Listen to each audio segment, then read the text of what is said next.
Welcome everyone to Generative AI in Enterprise. This is our 13th episode, 13th meetup on this particular topic of generative AI and how it can be utilized in enterprises. Now, we all have heard about like generative AI and the craziness that is going on and the hype.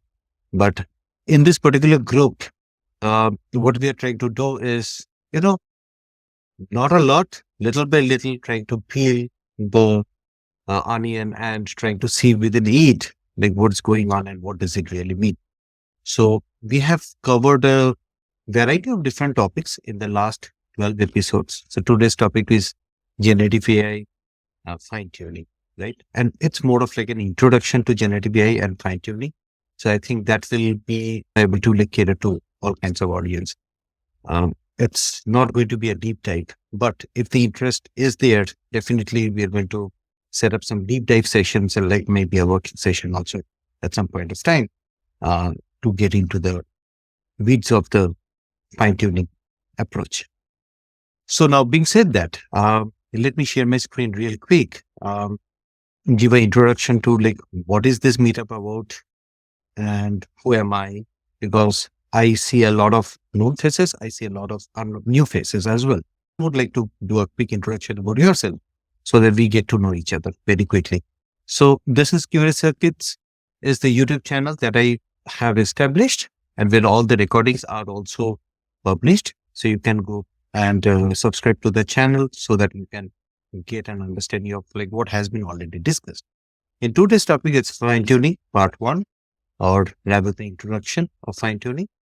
And I am Ujjal Bhattacharjee, your host, and I work in the financial industry. I'm also running this Generative AI Enterprise Meetup, as well as we are hosting all the recordings in the Curious Circuits YouTube channel. So I'll go to the next slide real quick. So our agenda is typically we'll do a quick introduction, which I already did about myself. We'll do a quick disclaimer, housekeeping, participant introduction, and then get into the topic of the day. So disclaimer is this has got nothing to do with my employer. Any views or positions, strategies, opinions are all my own, not my employer. This session is being recorded and the recording is available in social media. If you're not concerned about appearing in, if you have confidential information that you do not want to share, please don't. Right? So now again, coming back to microphone and camera, we would like to see you. So be on camera. It's optional. And feel free to talk so that way we can have a discussion going on. You can also use the raise hand feature as well as the chat function if you have any questions. And we'll try to wrap it up in 40 minutes. And so that we have a little bit of time left at the end for the discussions. Okay, so I'll go into fine tuning. But before that, let's do a quick round of introduction. So that feel like I also get to know and we kind of like know each other a little bit. So I'll go with my list at the top and I can see Abhijit Naik. So Abhijit, you want to give just one liner, very quick introduction about yourself? Hi everyone, my name is Abhijit and I'm currently working as a senior data scientist with Cognizant and my client is McKesson. So I'm mostly working in NLP and generative AI applications for the pharma and healthcare industry. So nice to meet you. Nice to meet you. And Peter. Hi everyone. My name is Peter. I work for Deloitte as a designer, and I'm just kind of interested in the whole large language model and generative applications for my job and future positions that are similar. Okay. Awesome. Yep.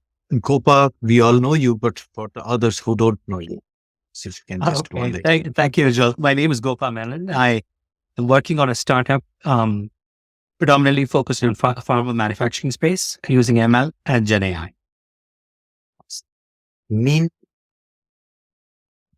Hello, everyone. My name is Min. I am a professor of accounting, and I'm interested in use and learn AI to be applied to my teaching and research. Thank you. Mortiza.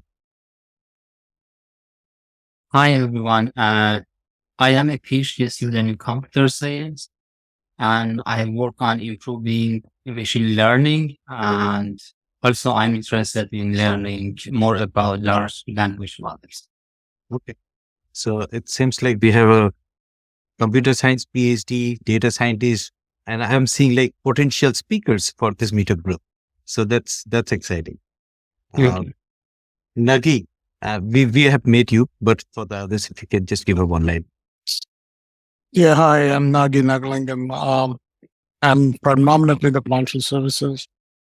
I'm consulting with Morgan Stanley more on their cloud infrastructure. And I'm on the board of a couple of startups, particularly in blockchain and Gen AI. So I'm pretty plugged in. Awesome. Pranav.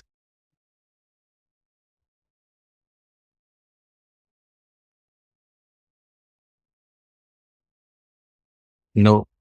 Okay. So I'll move on. Raymond.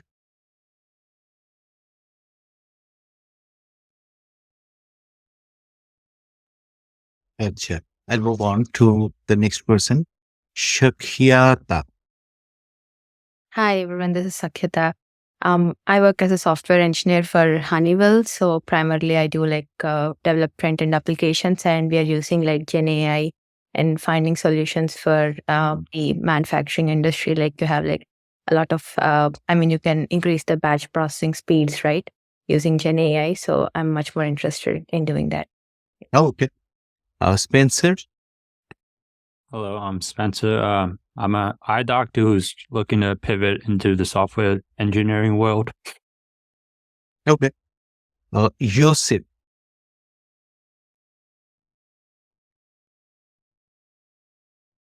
Not able to hear.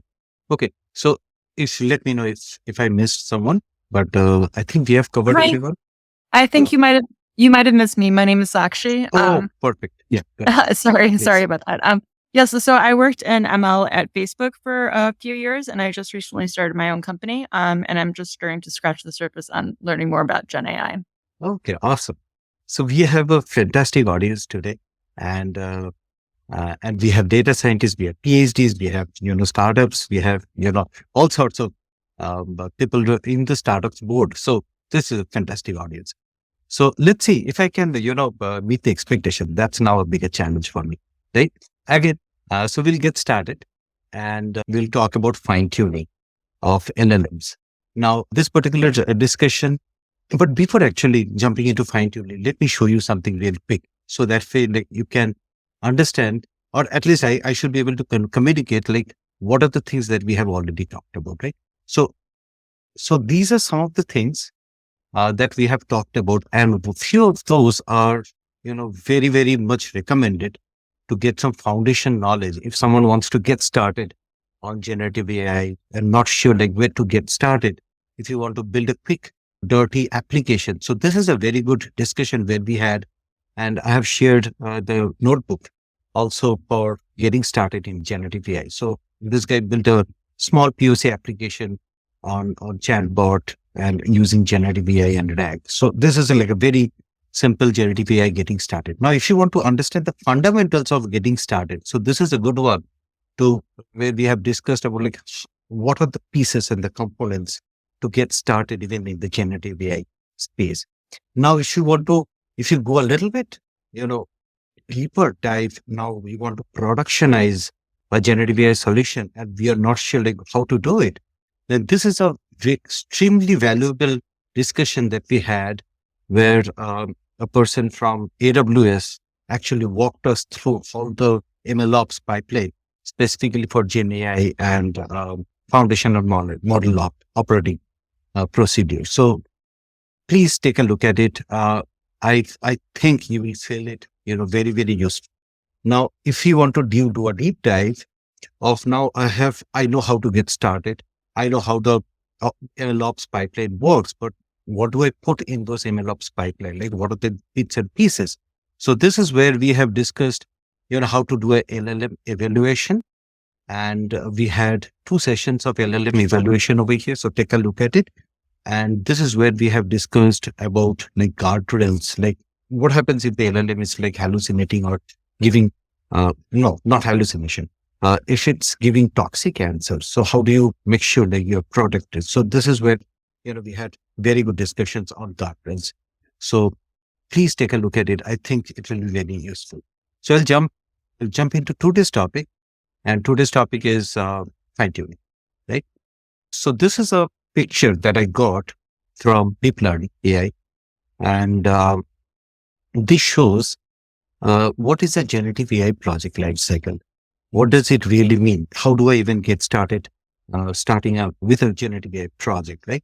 Of course, we have to come up with a use case, right? So this is no brainer over here, right? We need a use case. We have to find a use case. Everyone is talking about generative AI. Every company wants to invest in generative AI.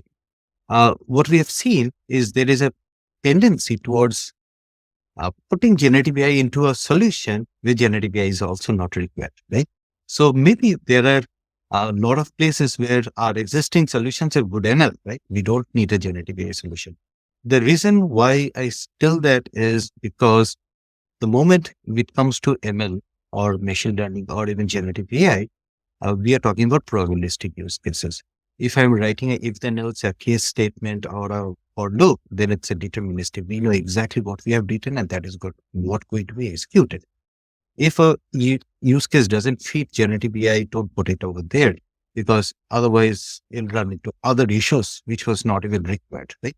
So that is the first thing, that defining the use case.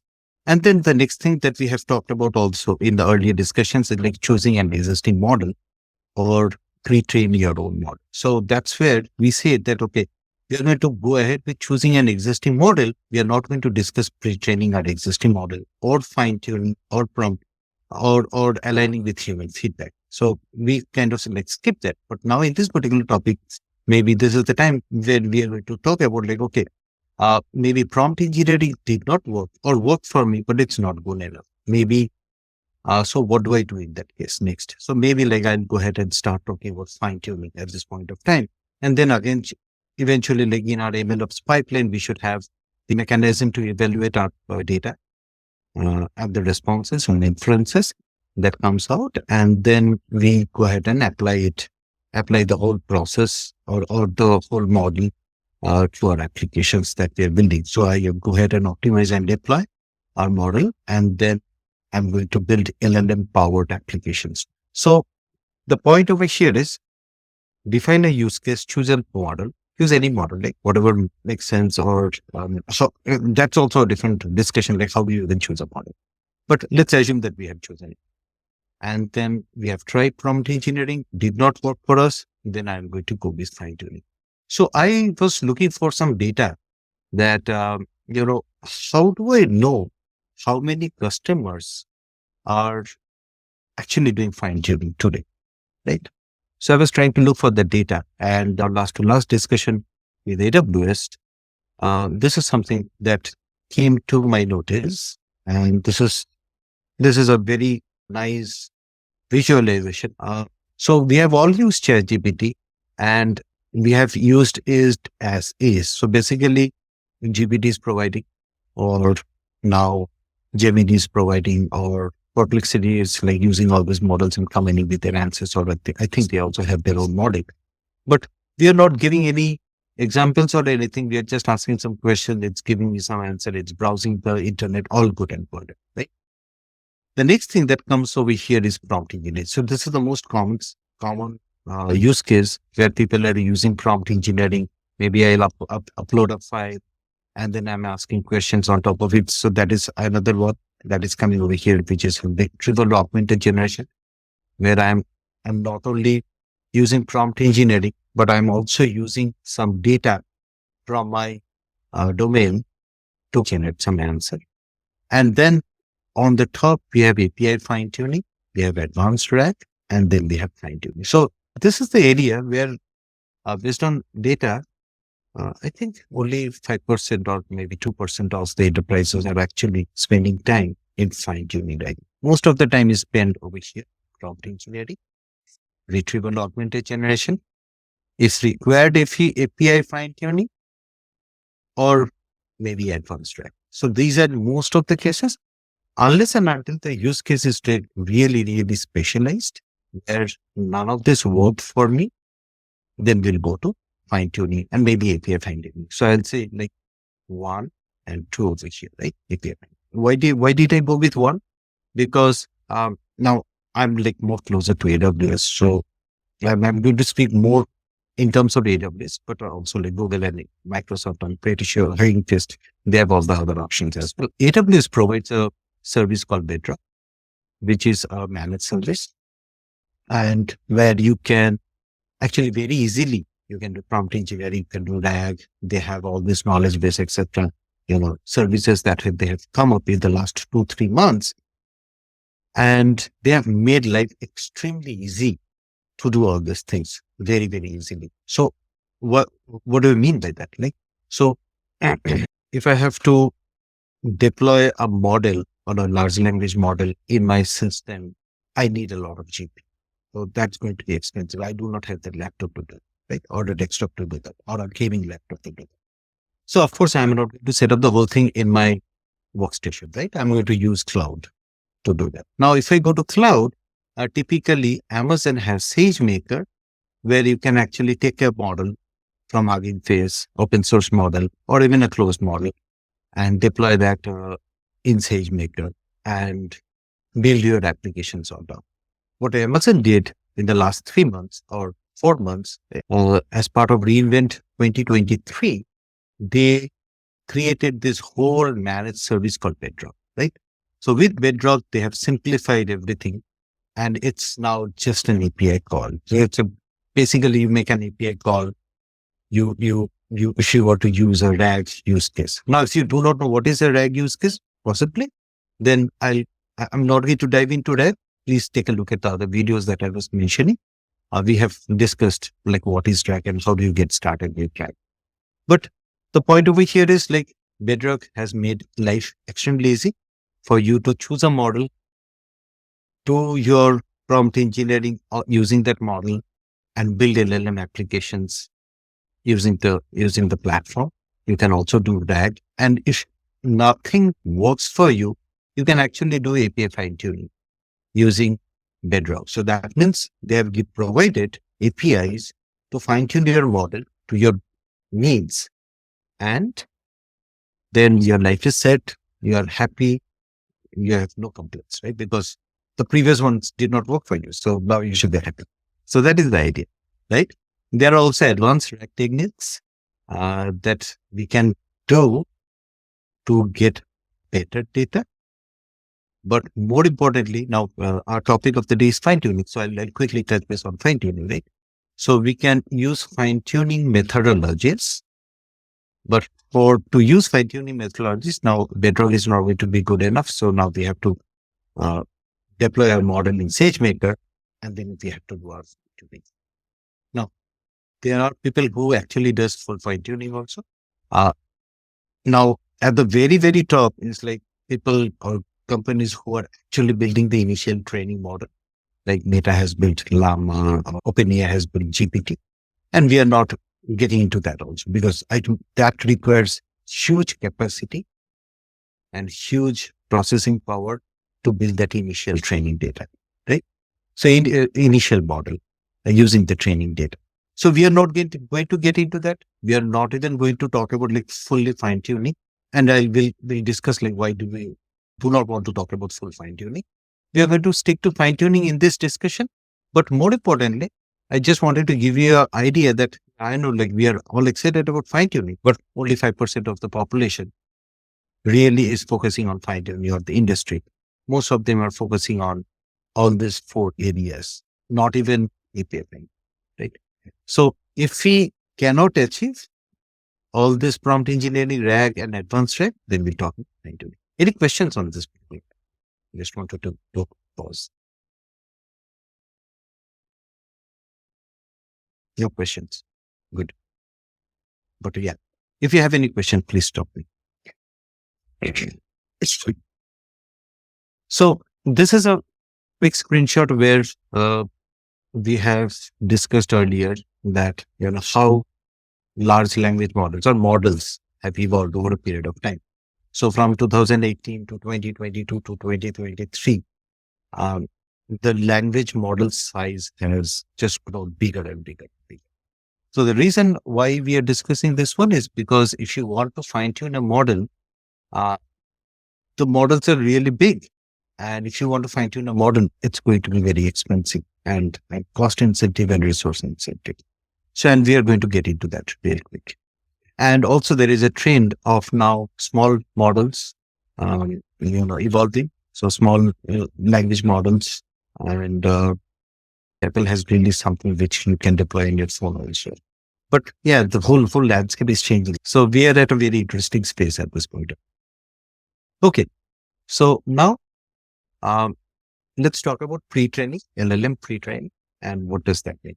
So basically, without getting into the depths of how a large language model is created, this particular slide or the picture tries to capture the fact that we are taking tons and tons of data, like GB, TB, or PB, like petabytes of data, or unstructured data, and training this language model.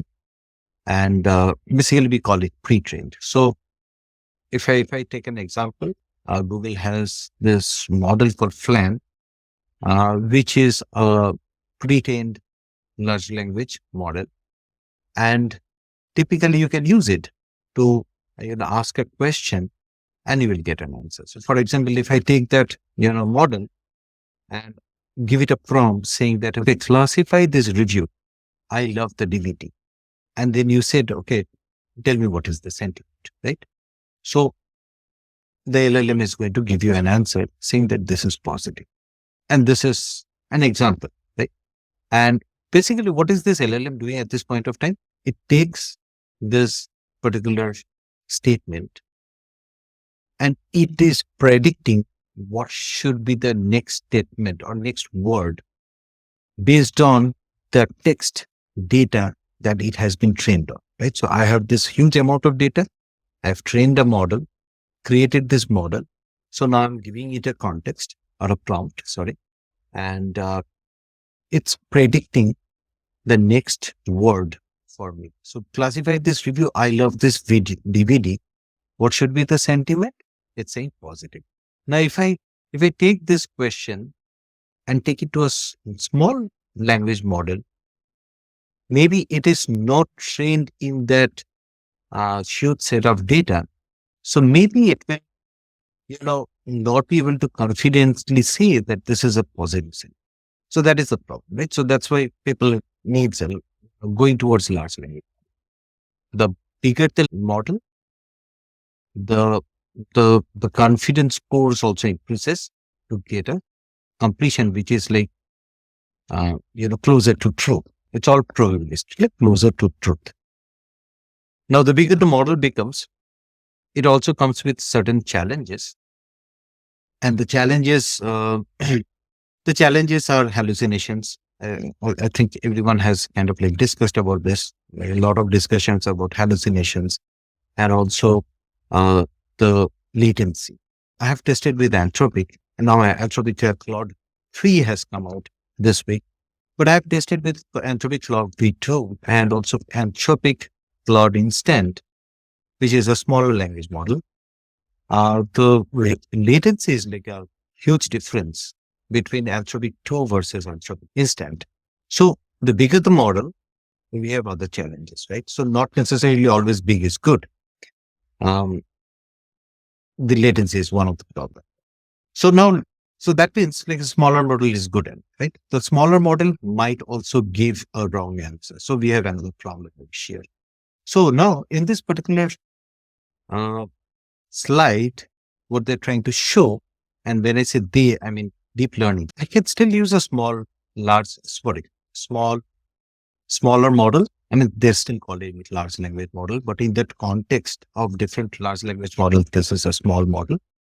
So I can still use it, if I give it a exam. So, and that's what they're calling it as one shot or few shot inferences, right? So interestingly, in this particular, and this is where prompt engineering is happening. So if I say prompt engineering, this is what we are doing, right? So classify this review. I love this DVD. The sentiment is positive. So basically I'm giving an input with that response, now I was asking another question and asking it to give the response. So basically I'm giving an example and this is how you should respond. Now I'm sending it another question and say, hey, what is the statement over here? So the question is like, I don't like this chair, the sentiment of giving you negative. So that means the smaller model can work if you give it some example. Whereas if I go back to the previous slide, the larger model was confident enough to give you the response or the sentiment, which is like positive, but the smaller model struggled. The moment you give, and this is the magic happening behind the scenes, right?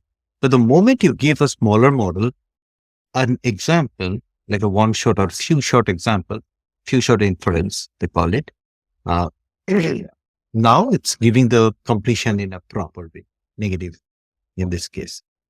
Now, the problem is that I can always give, an example and that should be good at, right? So like everything in life, right? There is a challenge of everything that we do. So in this particular case, in this particular case, I've given an example. It gave me the sentiment fine. So going forward, I can just keep on giving different examples, right? And in context learning may not work for smaller models. Examples take up space in the context window. So there is this whole thing about like context windows, how many tokens you can set to a language model, and then how many it's returning back. So total, there is a limitation for every model. Now, if you read the news, Google Gamma, or I think Google Gemini has like 1 million token size or something like that. So it seems like every day it's like changing, right? So we are not going to get into that, but like everything in life, there is a limitation to the amount of tokens or amount of examples that it can give. So maybe like there are scenarios where prompt engineering is not going to work. If you are doing RAG, it's not going to work. So in those cases, like we might think, okay, nothing worked for me. It's like now the last medicine is like, okay, let's try fine tuning them. So I'll stop over here for any questions. Anyone, any questions? No questions? Okay. So now coming back to this original diagram, hopefully.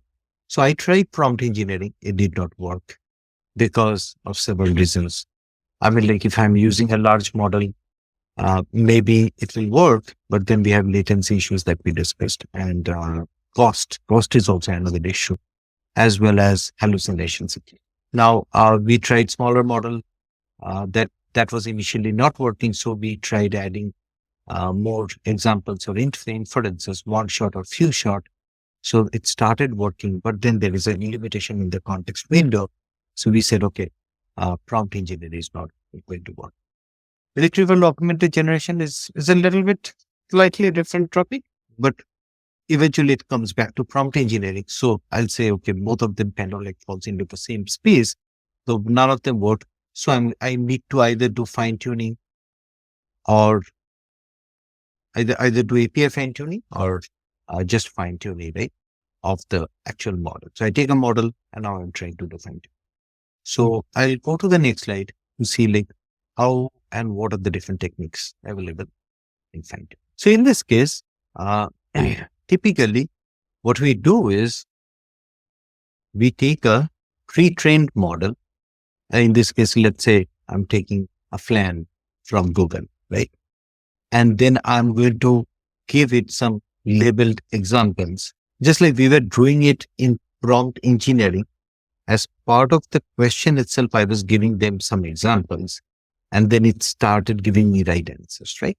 So similarly over here, I'm giving those examples, but not as part of the question, but beforehand, right? So if and how do you do that? So basically, hey, I mean, these are all slides and everything, and Ujjal, you're not doing a deep dive. I'm not getting the visibility. How do I do that? But I want to keep it simple at this point. So the way you do that is like, okay, you just, there are a bunch of like Python libraries available from Hugging Face, and you can just all those libraries and pass your data set. It's very simple. From a coding perspective, it looks simple. Actual problem is the data set creation. So if you can come up with a proper data set where you have some prompts and some completions, basically you're training it on a particular data set. Creation of the data set is the actual problem. Then you have a fine-tuned LLM, which has a much improved performance. You can take a small LLM and you have trained it in specific examples. Now you have a fine-tuned LLM on this specific set of data. So now if you ask the previous question, right? Now if you ask that previous question and say, summarize this particular thing, it will give you the proper response back, hopefully. The problem with fine-tuning is immense. The problem with fine-tuning is a term called catastrophic forgetting. So basically what happens is, if you are fine-tuning, suppose you have this large language model, which was trained by Google or whatever, right? Using like hundreds and billions of parameters. And then now you have it. So basically now you send it a bunch of data set and you messed it up. Basically in a very raw format, the way I would think it as like, okay, you just messed up the LLM, right? Now it's giving weird answers. So basically what it means is, I changed the weights. The whole thing about like a large language model, it has certain weights associated to different parameters. The moment I kind of like supplied a certain data set to that LLM, now it has disrupted the weights that was associated to the original model. So maybe it's giving me perfect answers for the data set that I have provided. But the moment you ask different question, it's giving me weird answers, which is not making any sense at all. So people have tried doing that. It did not work. Or maybe it worked for certain use cases and people were happy, but in general, it did not work. So that's where it's just, it became like not feasible.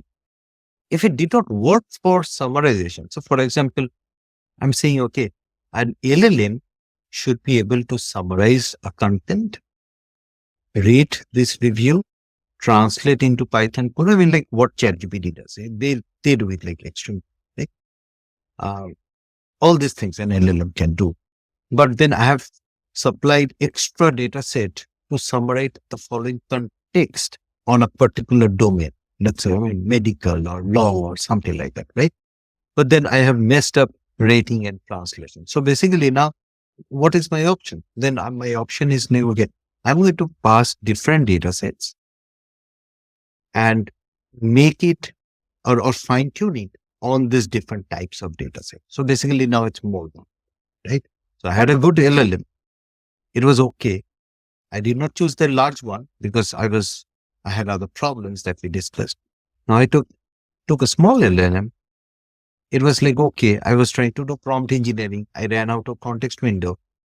So I tried to do fine tuning. Now I've messed up the LLM. So now I have to make it better by giving different data sets and tune it in, different tasks. So someone came up with a better idea. Okay. So before I jump into the better idea, so this is an example where FLAN, if you see, like I've talked about FLAN multiple times, right? So FLAN is a fine-tuned language net. I think it was made by Google initially. And there are different variations of FLAN. So for example, FLAN T5 is a very common LLM that we use for generative AI.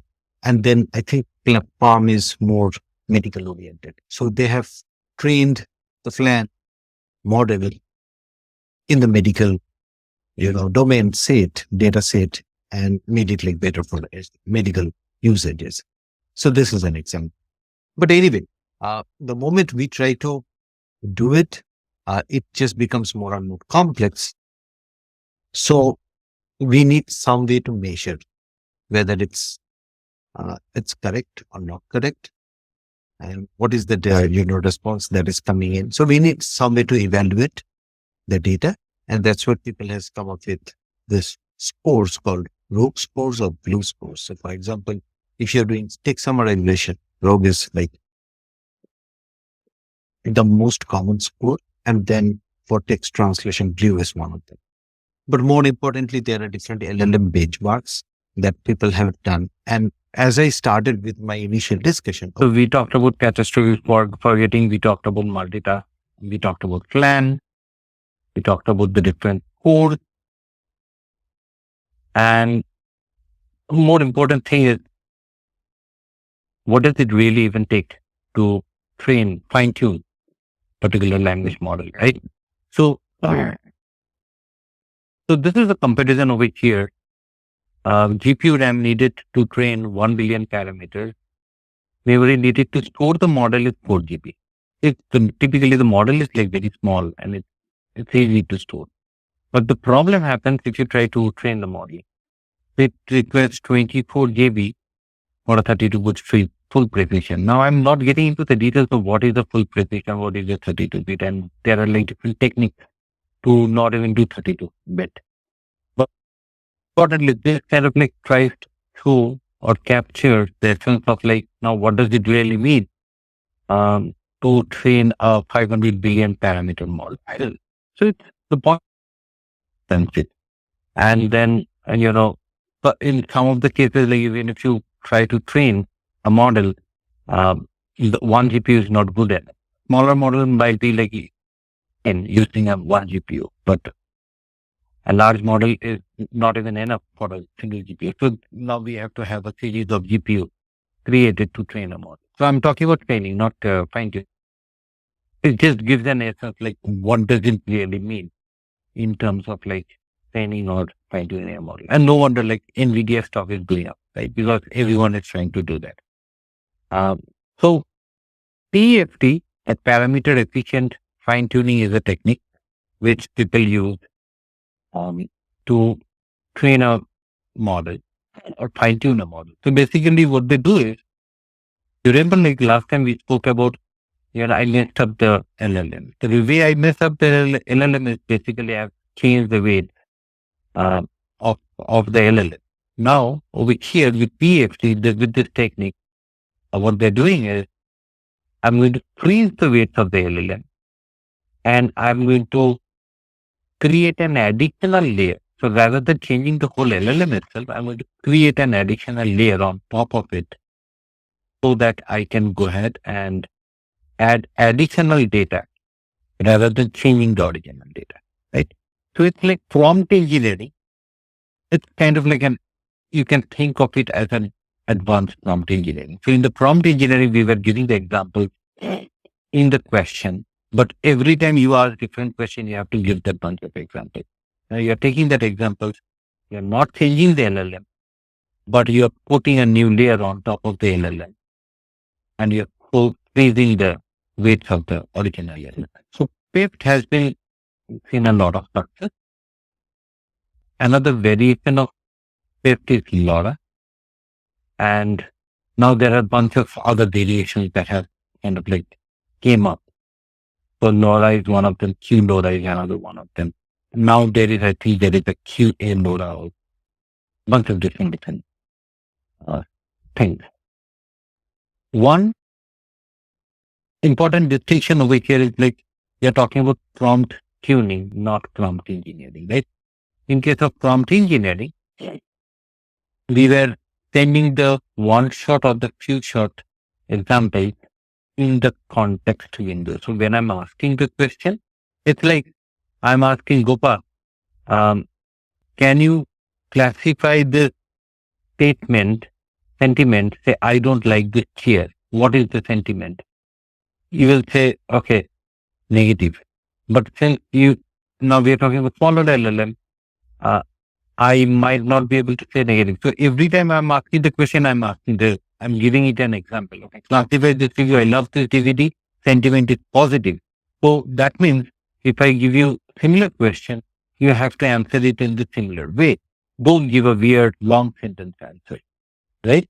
But this is prompt engineering. Whereas prompt tuning is I'm taking those data set and putting it into the LLM as a layer on top of the LLM. So basically another way of looking at it on a technical way, like prompt tuning adds trainable prompts into the input. Yeah. So coming back over here, this is where we started, and so we kind of like touched upon prompt engineering a little bit. We really did not touch a lot about RAG. We talked about different types of fine tuning that you can do, and like not different types, rather different technologies that you can use from AWS to do a fine tuning. We talked about why and when we should do a fine tuning, and we took a very basic example, at least to give an idea about like what is fine tuning, why should I do it, when should I do it, and then if I want to do it, then what are the tools that are available. So we are saying, okay, here using in the AWS area, the SageMaker is one of the tools that you can use. Bedrock also gives you an option for fine tuning. But again, being said that, we also mentioned there are not a lot of these use cases from this is data from AWS. It's like not a lot of use cases people are actually doing fine tuning. They're more focusing on either RAG, which is like now I'm augmenting not only your knowledge base, but I'm augmenting my knowledge base also with your knowledge base, like the LLM's knowledge base, and coming up with an answer. And then advanced RAG is like different other techniques of RAG that can be applied, and we can have a separate discussion on that. So I'll stop over here. It's 8:53. I'll open the, let's have a quick open discussion. And also I would like to understand, like, is the discussion making sense, or what would you like to even hear in future discussion? Like, what are the interest areas? So open floor, open discussion. Anyone with any comment?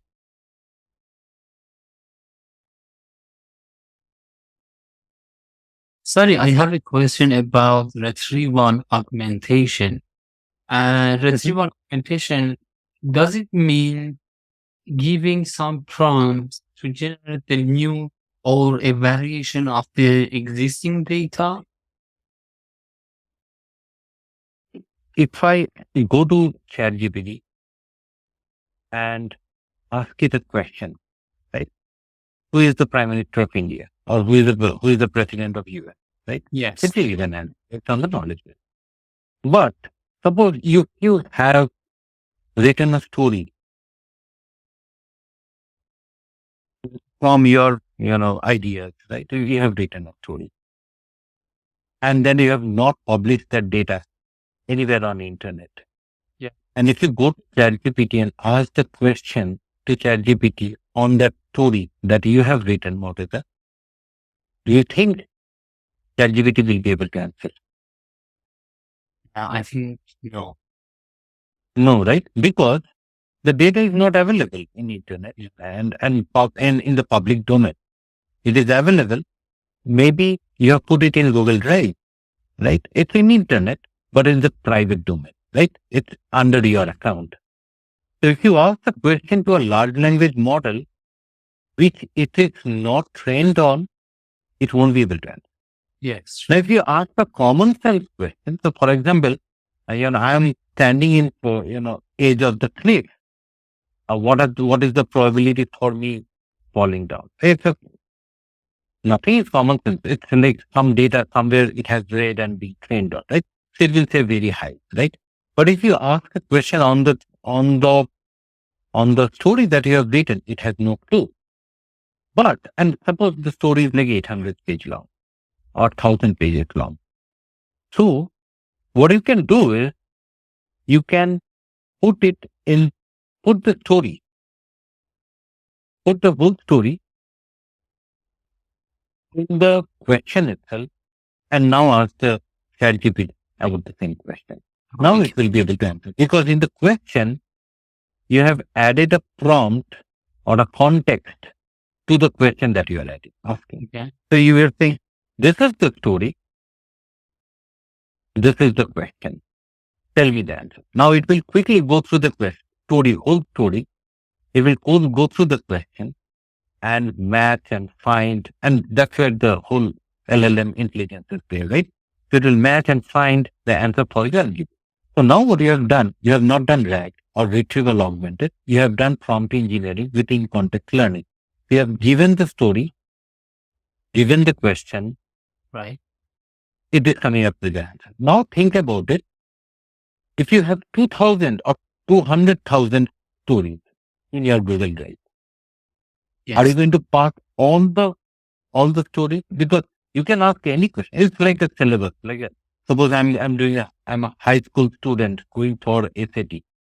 So I have read so many books, and the SAT can be, questions can be coming from any book or anywhere, right? So in order for it to give an answer, you need to supply all those 2,000 stories that you have written.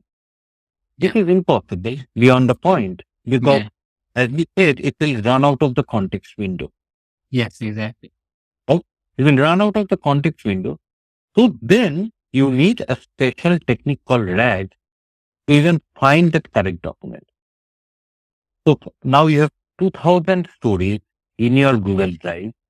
Yeah. Okay. So now you have a question.